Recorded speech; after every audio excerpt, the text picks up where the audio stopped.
कहना चाहूंगा कि ये अपनी शख्सियत जो शेरों की है वो बना के रखें और यहीं से मेरे को आवाज है। मंचा सिंह, परम श्रद्धे अतिथिगण,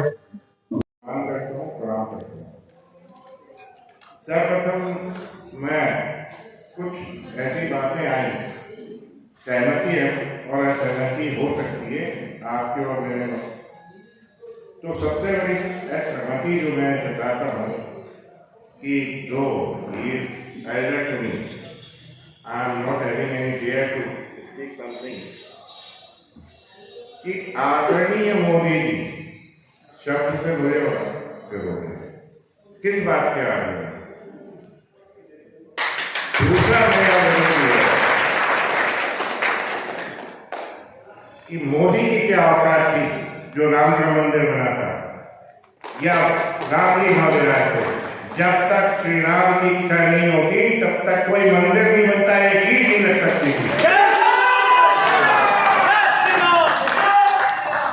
तो इस भ्रम को त्याग में कि कुछ मोदी ने किया देश के लिए, मोदी ने सिर्फ इस समरसता को समाप्त करने के अलावा कुछ नहीं किया।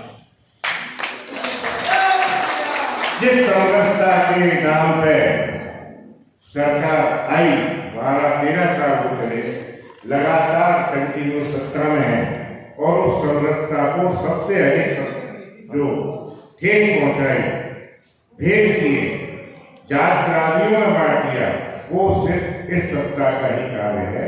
इससे पूर्व ऐसा मैंने नहीं देखा था। जो समरसता की बात करने निकले हैं तो समरसता को जैसा हमारी दीदी माननीय अध्यक्षा महोदय ने बताया कि समरसता को उसी दिन समाप्त हो गई थी जब 51 में संशोधन हुआ।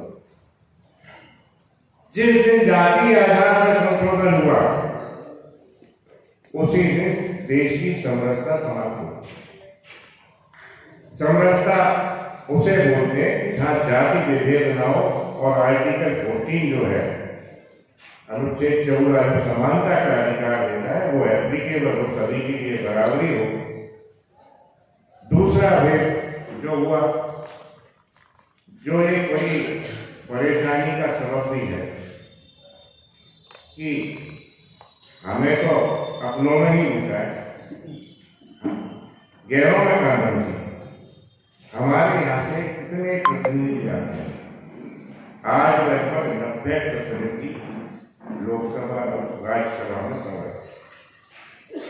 आपने कोई भी एग्जाम्पल उठा के देख रहे हैं, अभी में रिसेंट देखें 4 महीने का घटनाक्रम, संतोष वर्मा, बरैया, मीनाक्षी, उसके बाद यूडीसी और भी ऐसे घटनाक्रम। किस आपके प्रतिनिधि की हिम्मत थी कि वो इसका विरोध करता या उसने किया? किसी ने नहीं। क्या 90 प्रतिनिधि जो सवर्ण हैं, समाज से हैं, वो चाहते हैं तो संतोष वर्मा जेल नहीं जाता?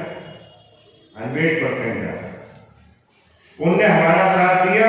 नहीं दिया, बल्कि हमारे आंदोलनों को और हमारे जो मूवमेंट है, हमारे जो एक है उसको छिन्न भिन्न करने का हमेशा प्रयास। ये त्रिवेदी जी बहुत अच्छे ढंग से जानते हैं। तो कहने का आगे यही है कि हमें तो अपनों ने हिस्सा है, केवलों में कहा दम था। तो जब हमारे अपने ही हमारे विरोध में खड़े हैं, यूडीसी जैसा बिल पास होता है और वो एक शब्द कुछ नहीं निकाल पाए, उसकी आलोचना नहीं कर पाए, तो ऐसे प्रतिनिधि से तो अच्छा है कि आप लोग जो शेर हैं वही आगे आए। अब आगे का प्रश्न आप लोग करें, यही मेरी आपको निवेदन भी है और प्रार्थना भी। ना मैं संगठन हूं, ना कोई राजनीतिक दल हूं, मैं तो आपका एक सिपाही मान के चले हूं और आप जैसा आदेशित करते रहेंगे, आपके अनुभवों के आधार पर उसी हिसाब से उसी क्रम में आगे बढ़ेंगे। लेकिन आपको भी आवाज में आवाज मिलानी है। ऐसा ना हो कि एक आवाज दबा दी है। कोशिश तो बहुत की जा रही है लेकिन अभी तक नहीं पाएंगे। थोड़े प्राण बाकी हैं। आगे भी नहीं दबेगी।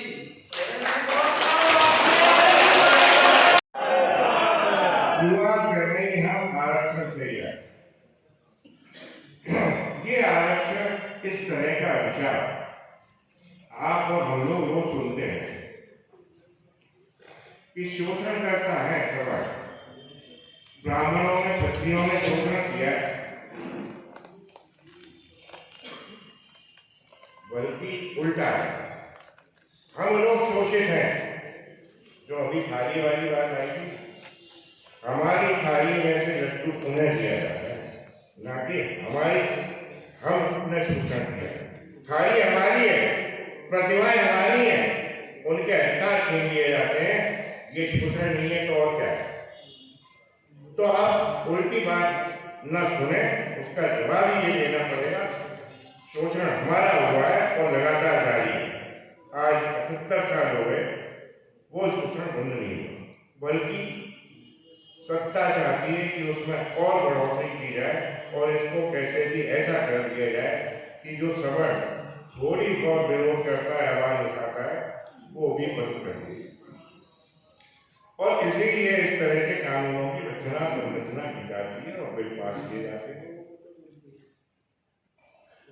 आरक्षण का समाधान, जैसा पूर्व के हमारे वक्ताओं ने कहा, समाधान एक आपको आर्थिक आधार पर आरक्षण की मांग करनी होगी। आर्थिक आधार पर आरक्षण लागू होगा तो उस स्थिति में हर वर्ग, हर जात बिरादरी को उसका लाभ मिल सकता है। हर जात बिरादरी में, क्या वैश्य में, क्या क्षत्रियों में, क्या जैन में, क्या ब्राह्मणों में, गरीब तबका नहीं। अभी श्री जी ने बताया ना कि वैसे छात्र भी देखे होंगे, हमने भी देखे, और हम कौन से अच्छी स्थिति से उभर के आए। हमारे यहाँ भी इसी तरह की परिस्थितियां नहीं कि पहनने को यूनिफॉर्म नहीं है, जूते नहीं है, ऐसे छात्र बहुतायत में है, सवर्णों में ही। क्या उनकी चाहत नहीं है कि वो स्कॉलरशिप, वो यूनिफॉर्म, वो किताबें, वो फीस उनकी अदा सरकार करे? तो यही मांग अगर रखते चलेंगे हम, तो शायद बहुत सारा जोर लगा के इसको परिवर्तित करा सकते हैं, क्योंकि संसद के हाथ में है सारी चीजें। माननीय सुप्रीम कोर्ट तो बारंबार कुछ ना कुछ उलटने की कोशिश करता है और उल्टा भी है, लेकिन वो इतने बेशरम है कि वोट की राजनीति में दोबारा बिल लेके उसे पास कर दे। क्या आवश्यकता थी 89 में एट्रोसिटीज एक्ट लाने की? कोई आवश्यकता मुझे तो प्रतीत नहीं होती। कौन सा जुर्म या कौन सा ऐसा अपराध कर रहे थे हम लोग? अगर देखा जाए तो SC/ST एक्ट का सबसे बड़ा दुरुपयोग जो किया गया, वो जिन OBC को वोट बैंक आज मोदी जी और सत्ताएं मान रही है, 53% उस वोट बैंक के अगेंस्ट हुआ, सबसे ज्यादा यादवों के अगेंस्ट। 18 में सुप्रीम कोर्ट ने उसमें संशोधन किया था, जैसा बाबूजी ने बताया, लेकिन पुनः एक बिल तुरंत में पास हो गया। सुप्रीम कोर्ट की हिम्मत, मैं मोदी हूं, नहीं छोड़ूंगा, एक बिल तुरंत आता है। अब और कठोर कर दिया जाता है कि अब जांच की आवश्यकता नहीं है कुछ। अगर एक SC/ST रिजर्व कैटेगरी के आदमी ने FIR कर दी तो दैट इज पर्याप्त। हमारी राज्य सरकार और एक अध्यादेश ले रहे हैं कुछ समय पहले। उस अध्यादेश के माध्यम से जो महिलाओं के और रेप केसेस होते हैं, उनमें एक प्रावधान कि इनाम की राशि, इनाम बोलेंगे सिर्फ प्रोत्साहन राशि बोलेंगे, उसे 8.5 लाख कर दिया गया। और ये कहा गया कि आपके मेडिकल के लिए आवश्यकता नहीं है, न DNA की आवश्यकता है, अब आपको इसके बिना किसी साक्ष्य के सिर्फ कह देना पर्याप्त है, अब आप सजा के भागिए और आपके पास कोई ऑप्शन नहीं। अब ऐसे कानून से जिसमें प्रोत्साहन राशि दी जा रही हो, इनाम दिया जा रहा हो कि जितनी एफआईआर उतना तुम्हारा व्यवसाय चलेगा, उतना धन सरकार देगी आपको, तो क्यों नहीं सवर्ण के खिलाफ एफआईआर होगी? यहीं पे आके प्रश्न खड़ा होता है कि क्या सरकार ने कोई योजना, आज तक कोई कमीशन, कोई सुरक्षा की गारंटी, कोई सवर्णों के लिए आयोग, कोई वित्त की व्यवस्था डेफिनेटली नहीं की। और वो इनाम की और जो प्रोत्साहन राशि है उसी के कारण एफआईआर की संख्या बहुत होती है और बहुतायत में होती है। एक एक व्यक्ति बिजनेस खोल के बैठे हैं, जो लोग थोड़े समझदार हैं, इनके ट्रेनिंग कैंप और क्लासेस चलते हैं, उसके वीडियो मैंने देखे जिसमें ये बताया जाता है कि how to we can get registered and FIR in the सवर्ण, ये उनको सिखाया जाता है। और उसी तारतम्य में उस तरह का मूवमेंट उनका होता है। आप कभी भी देख लीजिए, सीधे ढंग से एक भी एफआईआर कभी नहीं होती जब तक थाने का वो घेराव नहीं करते, उनकी महिलाएं बच्चे साथ में पानी बैठते थाने पर, तब तक कोई एफआईआर नहीं होती, क्योंकि वो प्रिसाइडिंग ऑफिसर जो है, जो एसएचओ है, वो ये जानता है ये एफआईआर झूठी, मजबूरन उसे एफआईआर करनी पड़ती है, क्योंकि सत्ता का दरवाजा प्रशासन का दरवाजा, उसका असली भुगतान हम लोग करते हैं। वो भी 3 तरह से करते हैं। एक तो कैरियर के ऊपर हो जाता है, आदमी का एक काला धब्बा, ब्लैक स्पॉट कैरियर पर लग जाता है अपराधी। अगर प्रतिभा का लग गया या छात्र के लग गया तो वो नौकरी से वंचित, आइदर प्राइवेट और सरकारी। अगर सर्विस करने वाले के साथ लग गया तो उसका कैरियर सबसे पहले तो सस्पेंड होगा, उसके बाद उसकी डी चालू हो जाएगी और अल्टीमेटली टर्मिनेशन तक पहुंच दिया। फाइनेंस जो प्रोत्साहन राशि है जो उपलब्ध कराई जा रही है सरकारों द्वारा, वो हमारे पॉकेट की है, because we are only the responsible tax paying class. हम ये पैसा वो नहीं दे रहे, न सरकार या मोदी जी या मोहन यादव जी अपनी जेब से निकाल के दे रहे हैं, ये पैसा हमारा है। हमारे पैसे का दुरुपयोग इस तरह से होता है कि प्रोत्साहन राशि देते हैं, साथ में फिर एक और चीज आगे बढ़ती है कि वही अप्रोच करते हैं कि साहब राजीनामा करवा देंगे तो आदमी आपके पास आते हैं। क्या करें, मजबूरी आदमी की। प्रोत्साहन राशि से और ज्यादा बढ़ के जो राशि दी जाती है वो बेचारा वो देता है जो निरपराध है, जिसने कोई अपराध नहीं किया, लेकिन अपने परिवार और अपनी सुरक्षा के लिए वो राजीनामे के पैसे भी देता है। इसीलिए कन्विक्शन रेट जो है, क्योंकि झूठे अपराध, अगर SC ST Act की कन्विक्शन रेट देखेंगे तो मैडम ने जो बताया और मेरे व्यू से वो वोट में 90% जो एक्विटल है, ट्रायल जरूर कंडक्ट होते हैं लेकिन एक्विटल है। इस जो नया बिल लाने की आवश्यकता कहाँ थी अभी यूडीसी? ये तो ऐसा लगा मुझे कि जैसे WOI and snatching of the valuable right of article 21, हमें लिबर्टी दी गई, सांस लेने का अधिकार, खाने का अधिकार, एंजॉय का अधिकार मिला, ये तो उसकी भी बात सी और हम पूछते हैं कि बच्चे पढ़ेंगे लिखेंगे आगे बढ़ेंगे, हम नौकरी में पसीना बहा रहे थे, अपने पेट काट के उन बच्चों को पढ़ा रहे थे, क्योंकि हमारी फीस 10 गुना से भी ज्यादा दी जाए, उससे कम नहीं। हम एक बच्चे की एजुकेशन पे अपनी जीवन की बहुत बड़ी कमाई लगा देते, तब वो बच्चा जाके कुछ काबिलियत हासिल करता है। लेकिन उन्होंने कहा अभी भी नहीं मान रहे, इतने में नहीं मानेंगे सवर्ण कब मानेगा? उन्होंने कहा इसका इतना पतन कर दो कि किसी भी लायक न बचे, इसके जो आने वाली पीढ़ियां हैं वो ना पढ़ने लायक बचे ना लिखने लायक, नौकरी तो कर रही है। तो ये यूजीसी बिल उसी की है।